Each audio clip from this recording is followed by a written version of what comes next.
ये बाबा ये दिया हो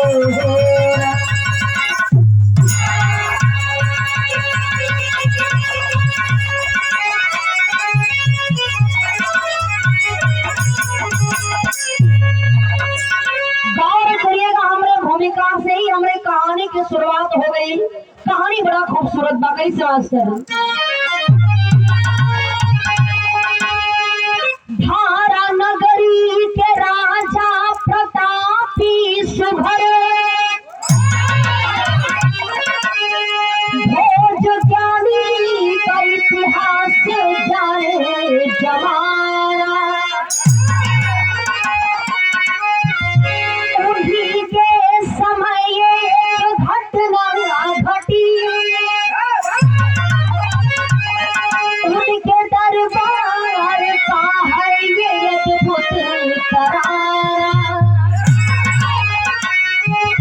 जादूगर एक आया था स्त्री लिए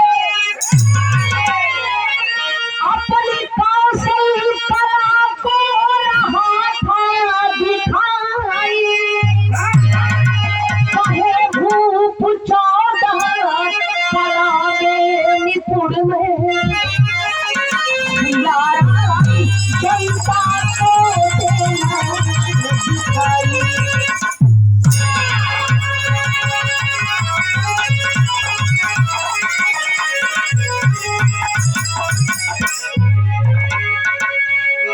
और हम चाह बोलू मस्ताना जरा इस भाव पर इस विराह पर बनी आप भी गौर करिहन कि कलाकार को कैसा होना चाहिए। जो कलाकार अपने आप पर घमंड करता है बाबू कि हम ही बानी हमो बानी, वही का घमंड दुनिया में सबके आंखें के सामने ही चोर भइल बा। लेकिन कलाकार को कैसा होना चाहिए गौर करिएगा। धारा नगरी के राजा जिनका नाम है राजा भोज, जिनको सारी दुनिया जानती है। राजा भोज का दरबार सजा हुआ है। वही राजा भोज के दरबार में एक जादूगर अपने पत्नी को लेकर के पहुंचता है। जब अपने पत्नी के लेकर के पहुंचल, राजा भोज के दरबार में जलसा लगल बा। एक तरफ सांस्कृतिक कार्यक्रम हो रहा है। ए बाबू डायरेक्ट राजा भोज के पास वह जादूगर जाता है और हाथ जोड़ के कहे लगल कि राजा साहब हम एगो जादूगर बानी, एक कलाकार बानी और आपके सामने हम अपन कला दिखावे खातिर आई बानी। राजा साहब अपने मन में बहुत बढ़िया इच्छा लेने बानी कि आज राजा भोज के हम अपन कला दिखाई। ए बाबू राजा भोज 14 कला के मालिक थे। राजा भोज 14 कला के मालिक लोग। राजा भोज के पूरा अथाह घमंड भइल बा। राजा भोज कहन कि मैं तो 14 कला का मालिक हूँ, हमारे कला के सामने तुम्हारे कला का कोई मोल नहीं है। ये बाबू बार बार वह जादूगर कहने लगा कि राजा साहब हम जाना तानी कि आप 14 कला का मालिक बानी प्रभु, लेकिन हमहू एगो कलाकार बानी, एगो जादूगर बानी, तनी हमरहू कला के देख लीजिए। घमंड में चूर है राजा भोज। आदमी के जब घमंड होला तो ओकरा कैसे समझ में आवेला। बड़ी सुंदर बात कवि जी लिखलन, गीत के संकेत मास्टर।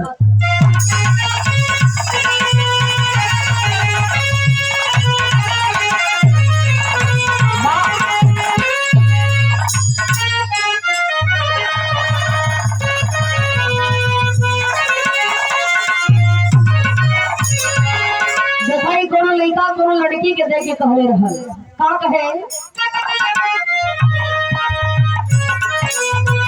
ये कहे कोनो दिलवा सिपाही हो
लेकिन आदमी के जब घमंड होला तो कहना है क्या, मैं मेरा तुम अजीब हो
अपने पास धन बा दौलत बा, यदि अपने लोगों से दूरी बन गई तो समझ जाए कि चाहे कि घमंड हो चुकल बा।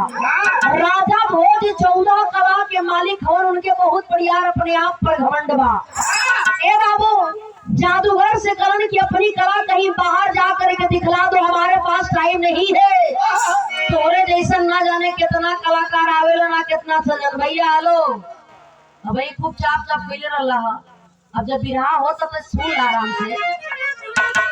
हम जाना था ये ठंडी ढेर सतावता, वैसे जब इतना लोग रहन तो खुदे बिरहा बंद हो जाला। लेकिन भाई देखा बंसराज जी के इतना ही सम्मान है कि अभी उनके भी गावे के, उनके भी आप लोग जरूर सुनिएगा। तेईस कचरी बिरहा आप लोग सुन ला, गौर करिएगा बाबू।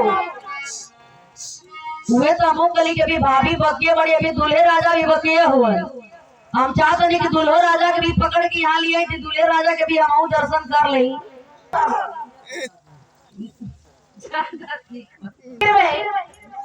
आप तरी ध्यान यार कहानी की ओर हो जाए। बंसराज जी बैठ जाइए आराम से। आपो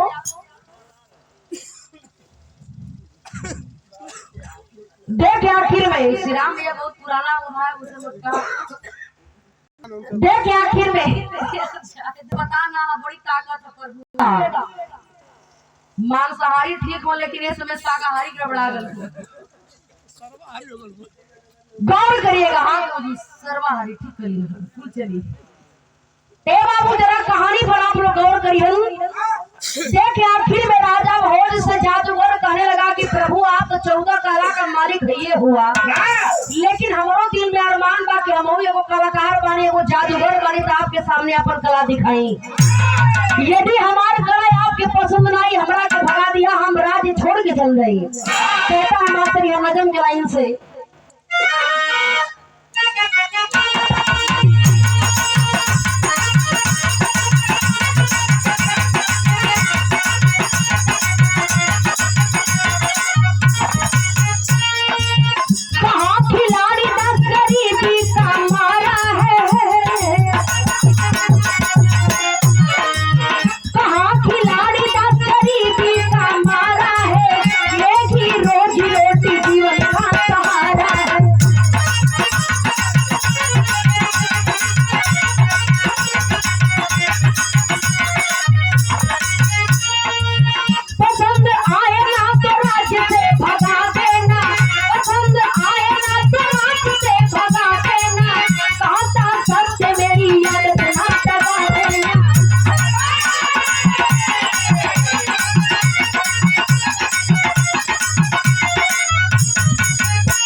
मंत्री जाके धीरे से राजा भोज के काम में कहन कि राजा साहब ही जादूगर बा, आप तो कलाकार है बनी लेकिन ये जादूगर बा अपन कला दिखावे खातिर बार बार विनती करत था तनी कर कला देख ली।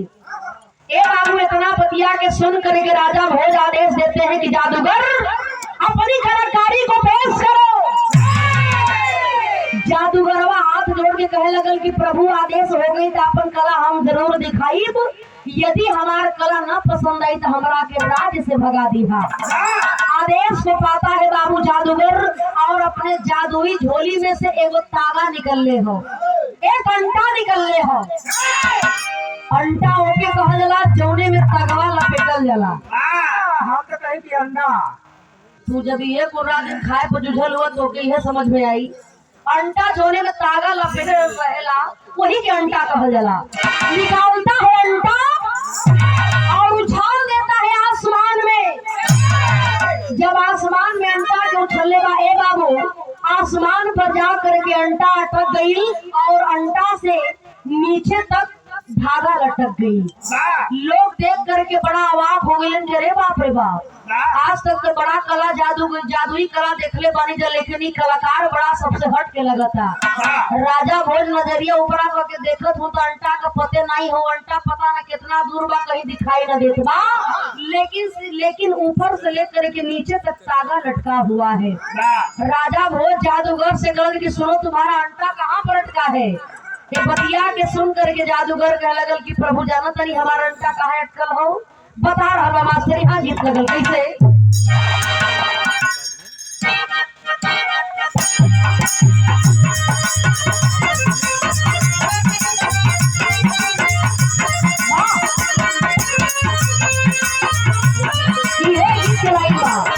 गर्मी के मौसम में कोनो यही कहले रहा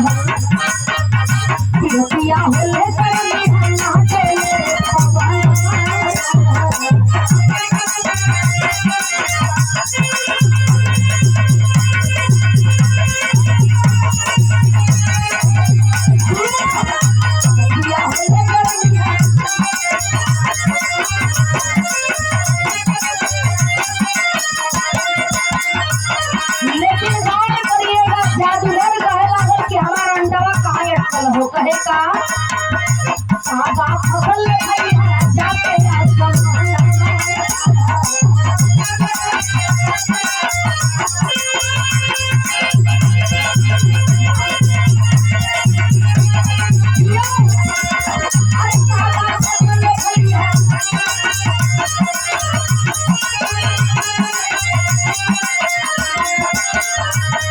राजा भोज से जादूगर कहे लागल कि हमारे जो अंडवा देव है ना सीधे इंद्रलोक में पहुंचल बाकी इंद्रदेव पकड़ले हुए।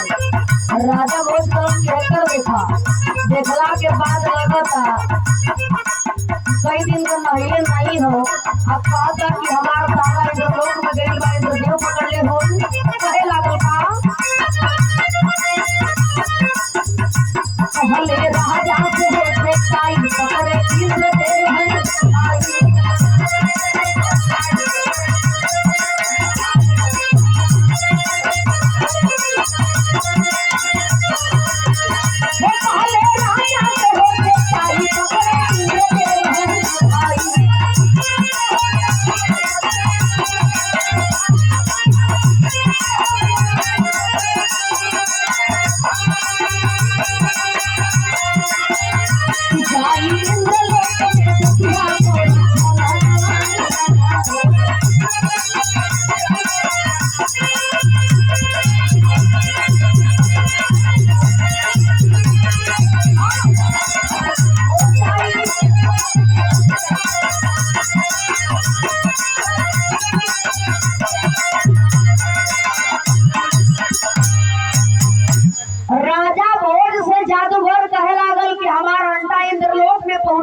इंद्रदेव जी पकड़ले हुए हमरा के अंडा लियावे खातिर इंद्रलोक में जाए के पड़ी। राजा भोज कहलन की देखा है कि सूरज देखे लायक नहीं है, लगता कई दिन के नहिले बा आ कहता कि हमार अंडा हमरे तागा के इंद्रदेव पकड़ले हुए। ए बाबू राजा भोज कहलन की जितना जल्दी हो सके इंद्रलोक में जा करके और उस अंडा सहित उस तागे को नीचे तक ला दो। जादूगर कहे लागल कि प्रभु हम अंटा लियावे खातिर तागा लियावे खातिर इंद्रलोक में तो जरूर जाइब, लेकिन जो हमारे साथ में हमार पत्नी आइल बाड़ी ना, जब तक हम तागा ले करके वापस न आ जाई तबले हमरे पत्नी का रक्षा तुम्हारे हाथ में बा। राजा भोज कलन की कोई बात नहीं है, मैं तुमको वचन देता हूँ जब तक इंद्रलोक से जा करके जब तक उस अंटा तागा को ले करके वापस नहीं आते हो तब तक तुम्हारी पत्नी की सुरक्षा हमारे हाथ में है। जब तक हमारे शरीर के अंदर प्राण है तुम्हारे पत्नी का बाल बाका भी नहीं हो सकता। हे बाबू राजा भोज वचन दे देलन कलन की जो वचन को मैं देता हूँ उससे हमेशा पूरा करने का काम करता हूँ। हे बाबू वचन बना करके देखें, आज वह जादूगर अपने पत्नी के राजा साहब के हवाले केले बा किला हमरे पत्नी के सुरक्षा राजा साहब तुम्हारे हाथ में हो। तो भाई का मास्टर यहाँ टेरी लाई लगल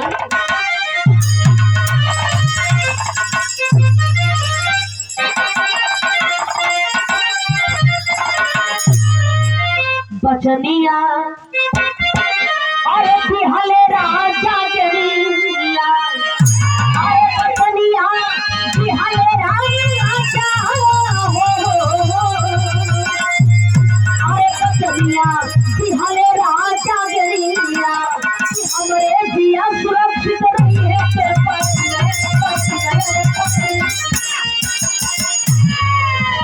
राजा बोले श्रवण की जबले अंटा लेके वापस ना आईबा तबले तोरे पत्नी के बाल बाका ना हुई। आदेश को पाता है बाबू जादूगर, जवन तगवा ऊपर से लेकर के नीचे तक लटकल बा उसी तागे को पकड़ करके वह जादूगर खटखट खटखट आसमान पर चढ़ना चालू कर देता है। जब आसमान पर चढ़े लागल लोग देख करके घोर आश्चर्य पड़न के रे बाप रे बाप, इतना पतीली तागा बा मालूम पड़त रहा कि खिंचला के बाद टूट जाई, लेकिन बारह जादूगर उसी तागे को पकड़ करके आसमान पर जा रहा है। राजा भोज टुकुर टुकुर ताकत हुन, मंत्री पीछे से कलन की राजा साहब आँख पढ़ने का काम ना हो, तू खाली देखत रहा कि आखिरी जादूगरवा कौन कौन कला दिखावत बा। वह जादूगर उसी तागे को पकड़ करके खटखट खटखट आसमान पर इतना ऊपर चला गया कि राजा भोज देख करके विश्वास कर लेते हैं कि वाकई में यह जादूगर इंद्रलोक में पहुंच गया है। पता चल गई लोहित से तगवा लटकल का लटकले है बाबू, जब आसमान पर इंद्रलोक में चला जाता है यहाँ राज दरबार एकदम सजल बा, भीड़ खचाखच भरल हो। लोग यह इंतजार करत हो कि देखा कितना टाइम में जादूगरवा वापस आवेला। इंतजार करते करते 1 घंटा बीतल बा, 2 घंटा बीतल, जब 3 घंटा बीतल हो बाबू राजा भोज बड़ा बेचैन होन के भाई धीरे धीरे 3 घंटा बीत चुकल, लेकिन वह जादूगर तागा को लेकर के वापस अंटा को लेकर के वापस नहीं आया। तब तक देखें 3 घंटा के बाद बाबू वह जादूगर तो वापस नहीं आता है, लेकिन वापस आइल का यहाँ गीत कलाई लगल मास्टर।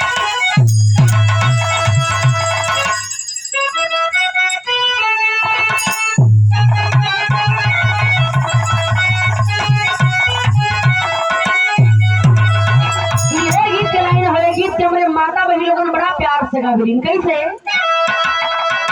आजा एकादशिया अरे बिहाने दुआ दसिया रसिया के हो तेरा रसिया के सैया हमारे नहीं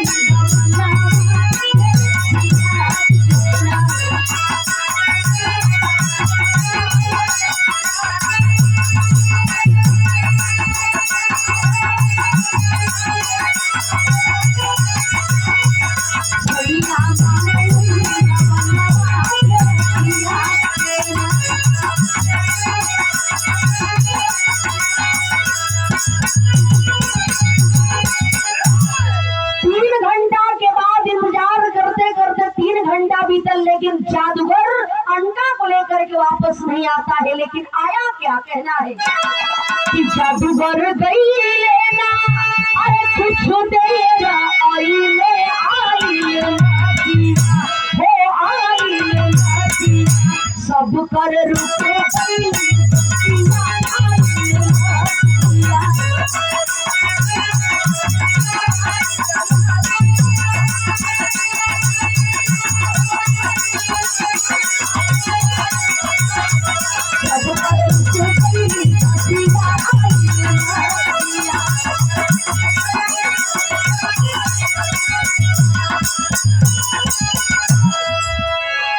घंटा के बाद जादूगर की लाश आसमान से गिरना चालू होती है और लसिया एक टुकड़ा में ना बाबू कई टुकड़ा में लाश कट कट करके आसमान से नीचे धरती पर गिर रहा बा। कैसे?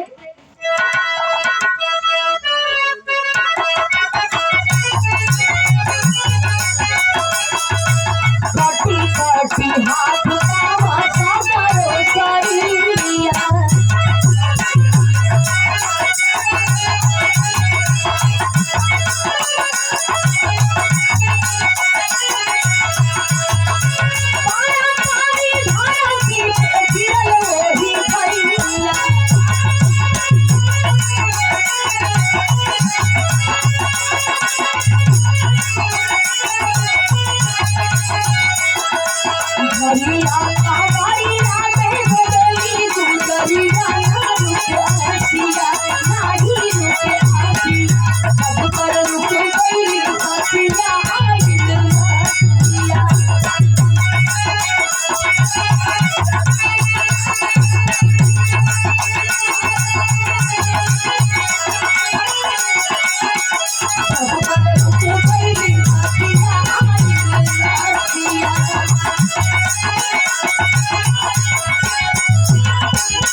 गौर करिहन बाबू, देखिए आखिर में आसमान से जादूगर का लाश कट के नीचे गिरे लागल।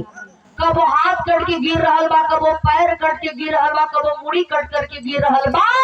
देखते देखते कि पूरा शरीर कई टुकड़ा में कट करके जमीन पर गिरल। देख करके लोग बड़ा अवाक हो गए कि अरे बाप रे बाप, अरे बाप रे बाप। हमने कहीं सोचली हजार कि जादूगर बा गैल अंटा लेकर के पूरा धागा लेकर के नीचे जमीन पर आ जाई, लेकिन इस जादूगर की लाश जमीन पर कई टुकड़ा में कट करके गिरल बा। ए बाबू, जब जादूगरनी अपने पति के लाश के देखले बे, जा करके लसिया के पकड़ करके रो रो के कहे लगल कि का है सैया, ए सैया, आज तक तू इतना अपन कला दिखौला, इतना जादुई कला दिखौला, लेकिन कबो तोरे शरीर पर एगो खरोच ना आइल।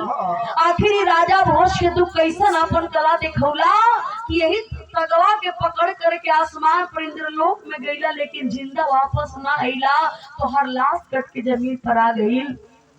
ए सैया, आखिर हम कैसे बर्दाश्त करब सैया, तोहरे बिना तो जियल हमारे एकदम बेकार बा हो सैया। ये बाबू, चारों तरफ मायूसी छाई हुई है।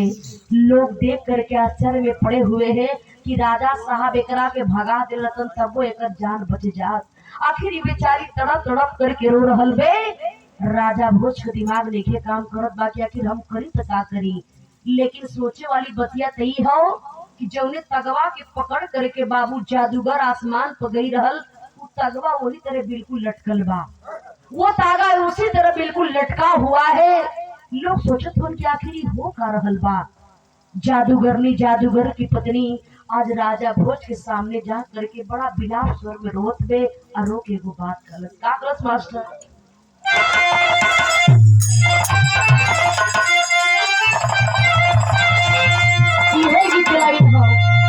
कि पतरा हीरा जी का, अरे पतरा हीरा जी का, अरे पातर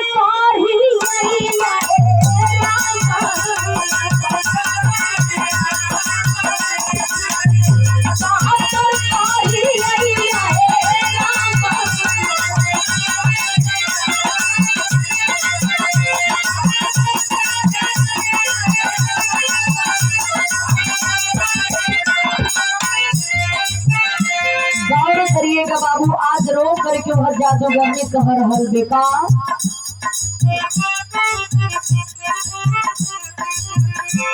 साहब सजहनवा करे, साहब सजहनवा करे, जहरी तोरा तनवा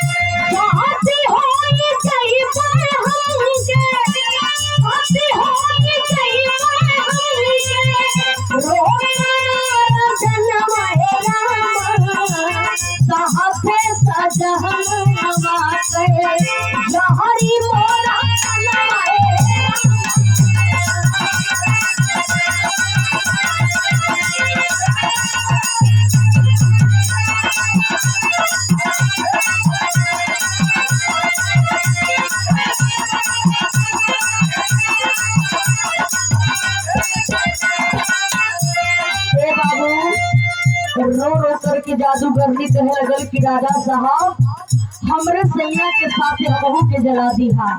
ए लिए कि ओ समय बाबू सती प्रथा चलत रहल कि यदि पत्नी के सामने पति की मौत हो गई तो पत्नी अपने पति के ले करके जल करके सती हो जात रही। चिता सजावल गई, जादूगर का लाश वही चिता पर रखल गई बा और देखे अपने पति के लाश को लेकर के वह जादूगरनी जल करके सती हो जाती है। जब सती हो गई तब भैया का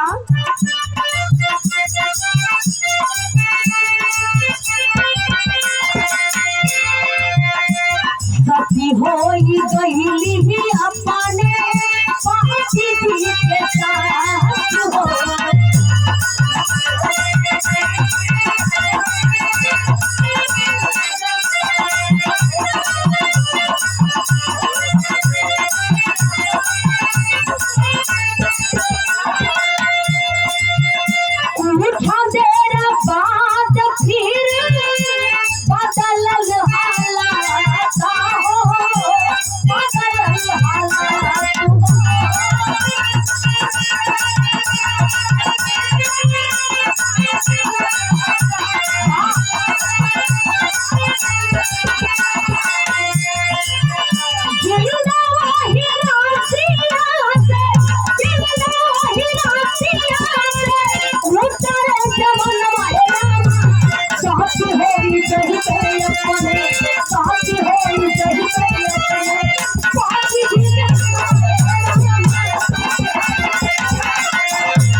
देखे जादूगरनी अपने पति के लाश के साथ ही जल करके सती हो जाती है। जब लोग जलाब करके वही राज दरबार में सिंहासन पर राजा भोज बैठल हुन, कपारे पर हाथ रखले हुन कि आज हमसे कितना बढ़िया महापाप हो गई। यदि इन्हन के कला हम ना देखले रहती, इन्हन के भगा देले रहती तो शायद दोनों का जान बच जात। पूरे राज्य के लोग बैठे हैं बाबू, सब लोगन का चेहरा लटकल बा। लोग एक ही बात सोचत हुअन कि आज हमन के सामने दो पति पत्नी दो बेकसूरन का जान चल गई। लेकिन सोचे वाली बतिया तई बा कि तगवा वही तरह लटकल बा, लोग तगवा के खींचत हुअन लेकिन तागा टस से मस ना हो रहल बा। राजा भोज अपने सिंहासन पर बैठ करके बहुत चिंतित हैं। मंत्री जी बड़ा चिंतित हुअन। पूरे राज्य के लोग इकट्ठा है, बस लोग एक ही बात का विलाप करत बा कि आज कैसन अनर्थ हो गई। तब तक बात करते करते जब वही 1 घंटा बीतल बा, 2 घंटा बीतल बाबू, जब वही कुछ घंटा बीतल बा तब तक देखें जब वो तगवा लटकल बा वही तगवा के पकड़ करके वही जादूगर बिल्कुल जिंदा खटखट खटखट आसमान से नीचे की ओर आ रहा है। एकदम जिंदा जब नीचे की ओर आ रहा बा, हारमोनियम के बड़े होश मिला। समय समय की बात होती है तो बड़ा ही सम्मान हमें मिला करता है हमारे सभी।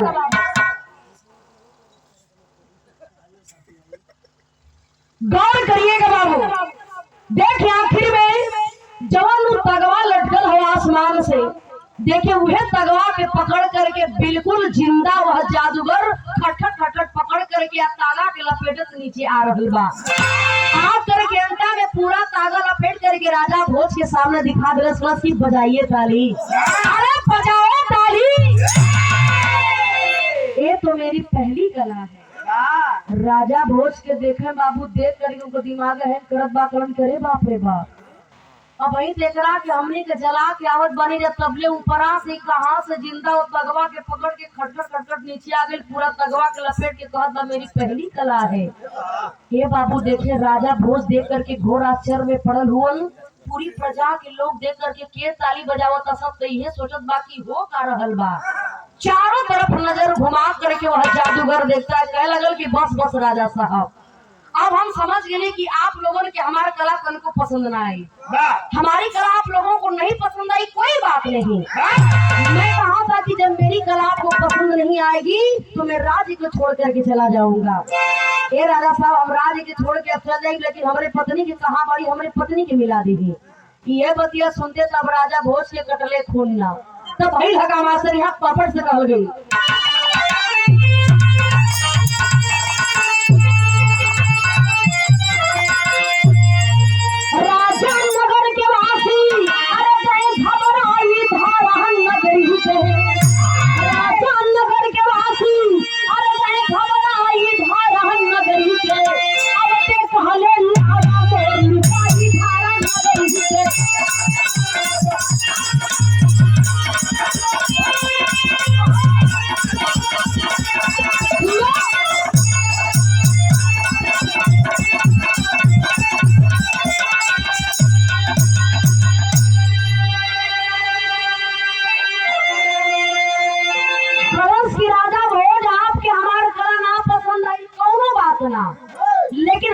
पत्नी के वापस करी कि हमार मेहरारू कहाँ बाड़ी, अपने मेहरारू के लेके भवराज छोड़ के चल जाई।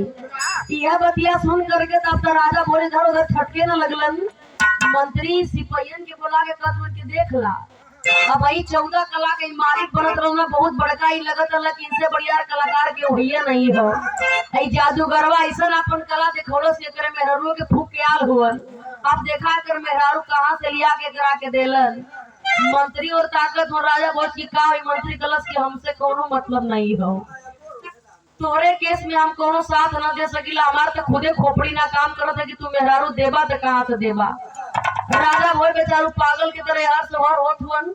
जादूगर के लगे राजा साहब कैसे तू फेरा मारत हुआ, अरे हमार मेहरारू हम तोके अपने हवाले तोरे हवाले करके गई रही न, हमरे औरत के हमारा पास भेजा और मैं उसको लेकर के चला जाऊंगा। राजा भोज जा करके कहे लगलन कि हम तोहरा के का बताई, हमहू 14 कला का मालिक बाड़ी। ये बात के हमारे अंदर बहुत बढ़िया घमंड रहल कि हमसे बढ़िया केहू कलाकार है ना हो, न हमसे ज्यादा कोई के पास कलाकारी बा। मैं 14 कला का मालिक हूँ,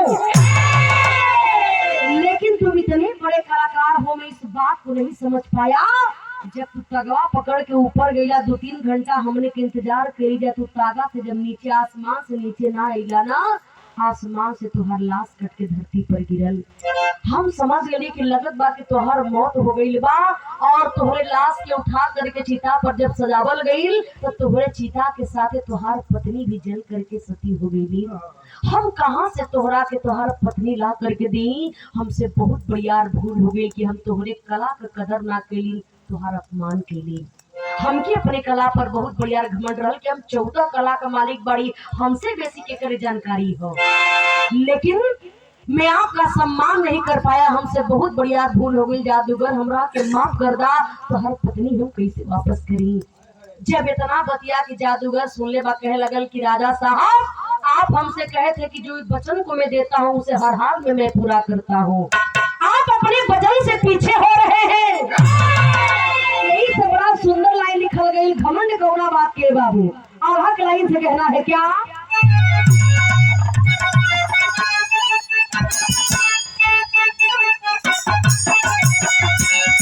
अरे कितनो बड़ा ज्ञान निधानी, अरे कितनो बड़ा ज्ञान निधानी, रूप सुंदर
सारा घमंड चोर भइल बा।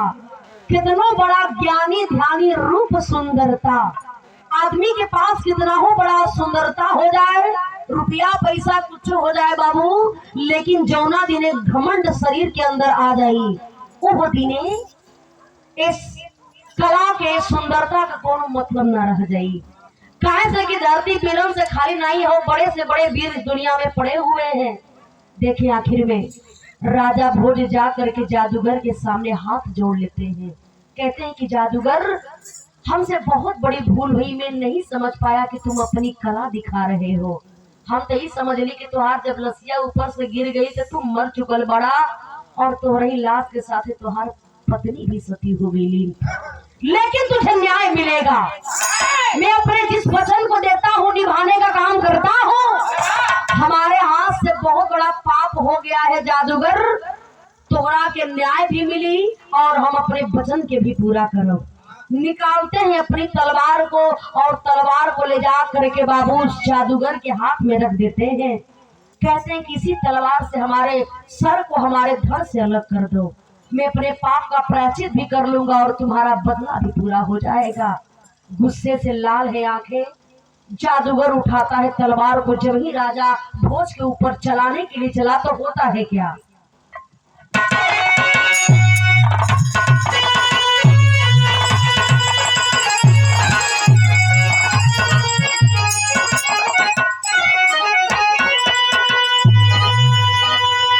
गौर करियन भाई लगा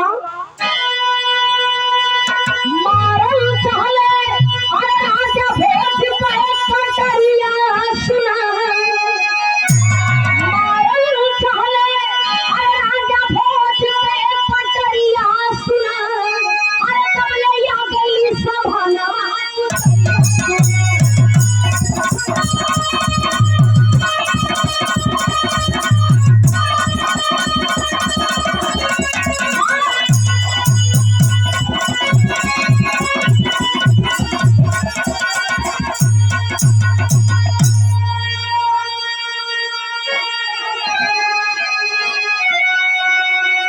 गौर करेंगे बाबू, जब ही तलवार को उठा करके वह जादूगर राजा भोज के सर को काटने के लिए चलता है, तब तक जादूगर की पत्नी जादूगरनी आकर के कलाई को पकड़ लेती है। कहती है रुक जाइए, अरे अब तो बजाओ ताली, अरे अब तो बजाओ ताली, ये हमारी दूसरी कला है। देख करके बाबू पूरे राज्य के लोगों का चेहरा एकदम खिलखिला उठल और पूरे राज्य में तालियों की गड़गड़ाहट होने लगी। पूरे राज्य में जब ताली बजे लगल तो देख करके राजा भोज एकदम घोर आश्चर्य में पड़ल हुआ। अब उनका दिमाग एकदम कामे नहीं करता, कर्ण के आखिरी हो का रहल बा। जादूगर मरा, जिंदा हमारे सामने आ गया। जादूगरनी को हम लोग अपनी आंखों के सामने जला करके आए हैं, लेकिन यह जादूगरनी भी जिंदा होकर के आ गई। समझ गए बाबू, राजा तो राजा होता है। समझ गए राजा भोज की जरूरी प्रभु को कोनो न कोनो करिश्मा बा। देखें आगे पीछे दाएं बाएं कहीं ना देखलन और दौड़ करके जा करके उस जादूगर के पाँव में अपन माथा टेक देलन और हाथ जोड़ के कहे लगन कि प्रभु आप के बानी, ए प्रभु अब तो दर्शन दे दा प्रभु, अब हमके लज्जित काहे करतानी। हमके अपने कला पर बहुत बढ़िया अहंकार रहल, घमंड रहल कि हम 14 कला का मालिक बड़ी, लेकिन आज आपकी कला के सामने हमरे कला का कोनो कीमत नहीं थे। आखिर आप के बानी जी हमरे घमंड के चूर चूर कैले बानी, प्रभु आप के बानी दर्शन दीही। ए बाबू जब जादूगर इस बात को सुनते हैं तो देखिए मुस्कुराने लगे। वह जादूगर कोई और नहीं बल्कि साक्षात भगवान भोलेनाथ जी थे, जो अपने साक्षात्कार रूप में दर्शन देते हैं। जादूगरनी कोई और नहीं बल्कि माँ पार्वती जी थी, जो साक्षात रूप में दर्शन देती हैं। और देखिए भगवान भोलेनाथ जी हंस के कहे लगलन कि का हो राजा, तो 14 कला का मालिक बड़ा तो कितना बढ़िया घमंड रहल कि किसी कलाकार का आप सम्मान नहीं करते थे। कौनो कलाकार का तू सम्मान नहीं करत रहला, ना आदर देत रहला कला के हमें बहुत बड़का कलाकार बनी। आप केवल 14 कला सीखे हैं ना, लेकिन आप परिपूर्ण नहीं हैं। आप 14 कला सीखे हैं तो एक 15वीं कला है और एक कला का नाम बा अमर विद्या, जो मर करके जिंदा हो जाते हैं। एक कला का नाम बा अमर विद्या, की 15वीं कला हो। राजा बहुत दाद चारत हो कि प्रभु हो यो 15वीं कला हमके सिखाई देता। ये बतिया के सुन के भोलेनाथ जी कहलन कि तू ठीके कहता रह। अब 14 को कला सीख के तोके संतोष रहत बा, हमरे कपारे पे तू ला देवे के तैयार हो गइल बाड़ा। आ कहत रहा कि प्रभु जी हो कला जोरे दिने तू जान जी बा कि मर के जिंदा कैसे होखल जाला। तो ओ दिने पता चली आप पूरा श्मशान घाटवा खाली कर देवा। नहीं सही कला भाई। धीरे धीरे तू 15वीं क्लास सीख लेबा, पता चली कि तू हमो के धरती पर ना आवे देबा, न जाए देबा, कुछ लायक छोड़बे नहीं करबा। तुम्हें बहुत बड़ा घमंड हो चुका था राजा भोज, इसी घमंड को चूर करने के लिए हमें धरती पर आना पड़ा। और एक बात हमेशा आप लोग याद रखें बाबू, जीवन में सब कुछ कर लिहन, लेकिन कभी भी किसी भी इंसान को अपने आप पर घमंड अहंकार नहीं करना चाहिए। कि घमंड ऐसा चीज बा कि कब चूर हो जाए एकर कोनो पता नहीं खे। कि दुनिया में रावण से भी बड़ियार बलि के हुना रहल, न कोई धनवान रहल। जो जीते जी मृत्यु लोक से लेकर के स्वर्ग लोक की सीढ़ी बनाने के लिए भी वह तैयार हो गया था। जब वैसा रावण का घमंड दुनिया में ना रहा तो हम और आप तो आम चीज है। लेकिन खाली आदमी के तनी से पैसा हो जाता बाबू, इतना आसमान फोड़त हुआ कि अपना आगे कोई की समझे के तैयार नहीं हुआ। इसीलिए बाबू दुनिया में आप लोग सब कुछ कर लिहन, लेकिन घमंड कबो मत करिहन। भोलेनाथ जी कहे लगलन कि तुम्हारे इसी घमंड को चूर करने के लिए हमें धरती पर आना पड़ा, तुम्हें बताना पड़ा कि धरती वीरों से खाली नहीं है। आज तुम बहुत बड़े कलाकार हो तो तुमसे बड़ा कलाकार कोई पैदा हो सकता है। ए बाबू राजा भोज बार बार माथा टेक करके माफी मंगलन कि प्रभु हमसे बहुत बड़ी भूल हो गई। और एक बात आप लोग अपने मन में बैठा करके और हमेशा जांच करके देखिएगा, आप जिस भी देवी देवता को मानते हैं, सच्चे दिल से मानते हैं, आप सही रास्ते से यदि गलत रास्ते की ओर चल रहे हैं तो प्रभु किसी न किसी रूप में आकर के आपको हमेशा सही रास्ता दिखाने का काम करते हैं। जो लोग समय रहते समझ गए उनकी जिंदगी बन गई, और जो लोग नहीं समझे घमंड में चूर होकर के गलत रास्ते पर चलते गए तो कर पतन भी होके में समय नहीं लगल। तो इसीलिए हर समय पर जो सही मार्ग है, हमें सही रास्ते पर चलने की जरूरत है बाबू। 4 दिन का तेज जीवन हो, एक बाद एक एक सेकेंड हम लोग मौत के करीब है, सांस अंदर जात बा बाहर आए कि नहीं एकर भी कोनो गारंटी नहीं है। तो घमंड कोना बात के कहानी खत्म, आखिरी लाइन में कहना है